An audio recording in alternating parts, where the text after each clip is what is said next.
For Radio VR in Washington, I'm Andrew Hiller. We're going back under America's armor to look at not just the madness of March, but whether what's going on at Illinois' Northwestern University is a leavening of sanity. Today, athletes at the school won the first stage of their battle to unionize. Earlier on, looking at America's armor, we discussed in abstract why athletes should or shouldn't get paid, with USC professor of law Jody Armour siding pretty strongly on the side of the student green. We continue to look under America's armor to determine what this latest development means, both for Northwestern University and the universe of American college athletics. Welcome back, Jody. Well, good to be back with you, Andrew.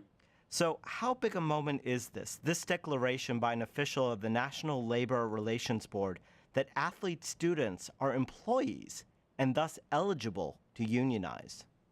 Yeah, it's huge, Andrew, and I'm going to contextualize it a little, and I'm not trying to be grandiose in this, but I think we might be at a kind of historical inflection point. You know, I think about Occupy Wall Street and now this.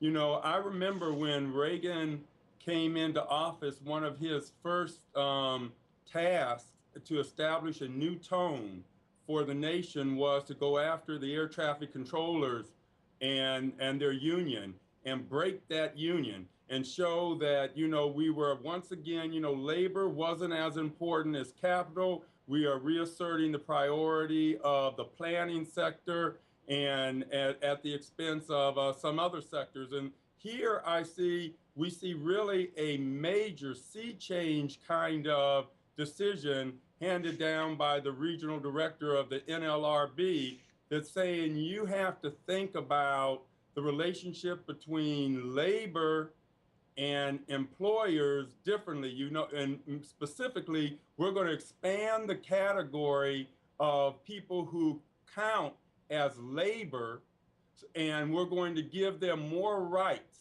against you and your decisions and your authority over them. And, you know, so the fact that you have students unionizing, thinking as workers, thinking collectively, asserting their collective economic interests, this is a huge development, not only in sports, Andrew, but I think it has repercussions for the rest of the culture and economy. Now, recently we put into our lexicon the war on women, the war on Christmas, but I think you bring up an interesting point that there's also has been at minimum, 30-year war against unions and what it means for a union and what unions really stand for.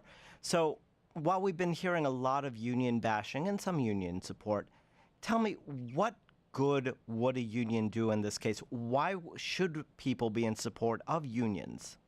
Oh, let me give you just one real clear example, Andrew. The NFL, through its labor negotiations, through its powerful union, has limited full contact practices to only 90 minutes a week.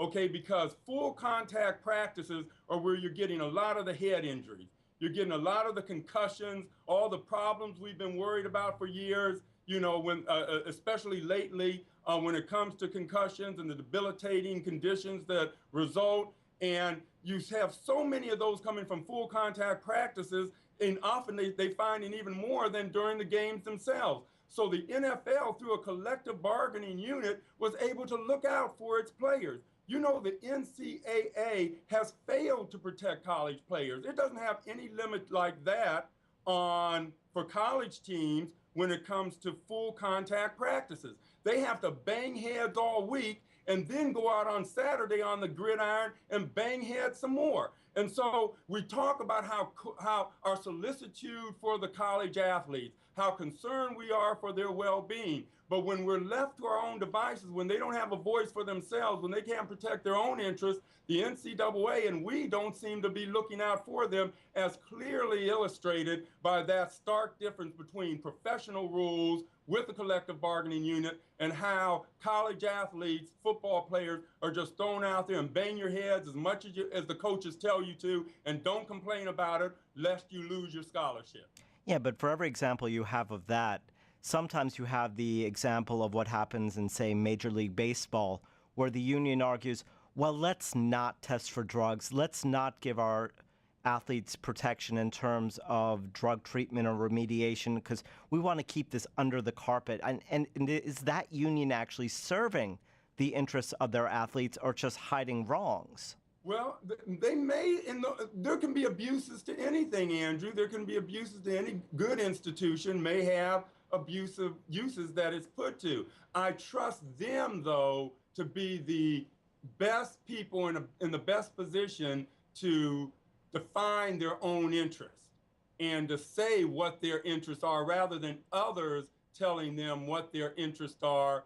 And by the way, that Major League Baseball, there were a lot of owners turning the other way. Major League Baseball in general benefited from all those home runs, Sammy Sosa and Barry Bonds and the home run derbies and all of that. You know, so everybody was at the trough enjoying the fruits of all of that publicity, et cetera, as well, the unions as well as the owners and coaches, et cetera. But I still trust the democratic process of allowing people to shape and form their own interests more than letting outsiders do it for them. And we see in the NCAA a clear example of a failure of protection when you don't have an entity in there really looking out for your best interest and not just either the commercial interest or the college's interest.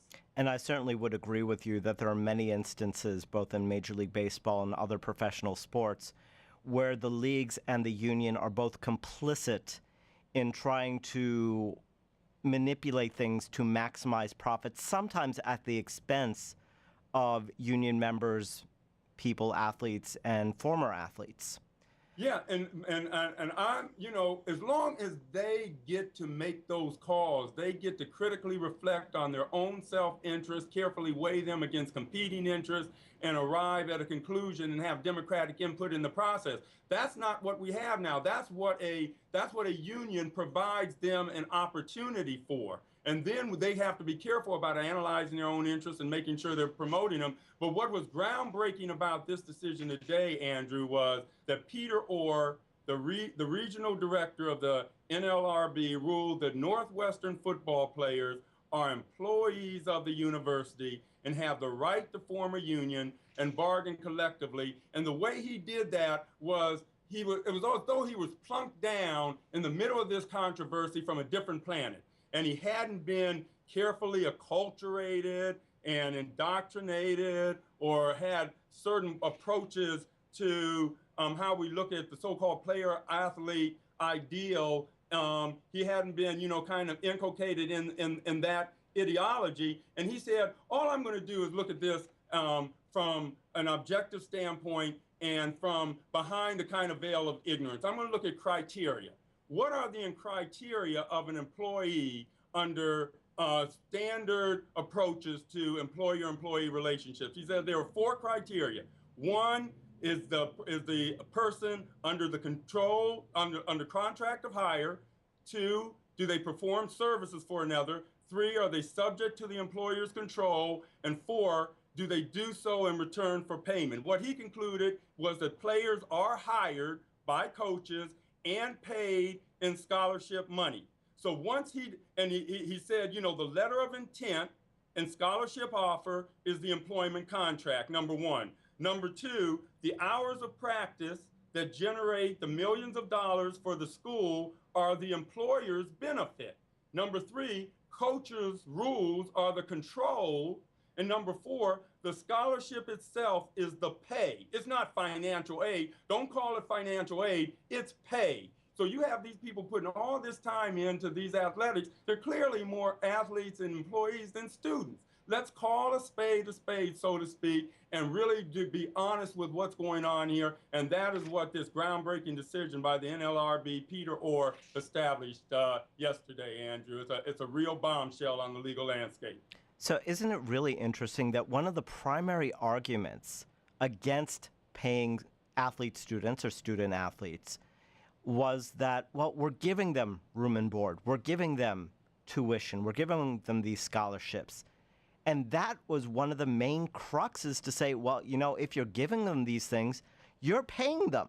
These are real monetary devices, and therefore they are employees after all. Oh, yeah. Once the judge was able to break that link, decouple that link between student and athlete, and say, when I look at this situation, I see schools focusing and channeling the attention of these kids a lot more in the direction of athlete than student.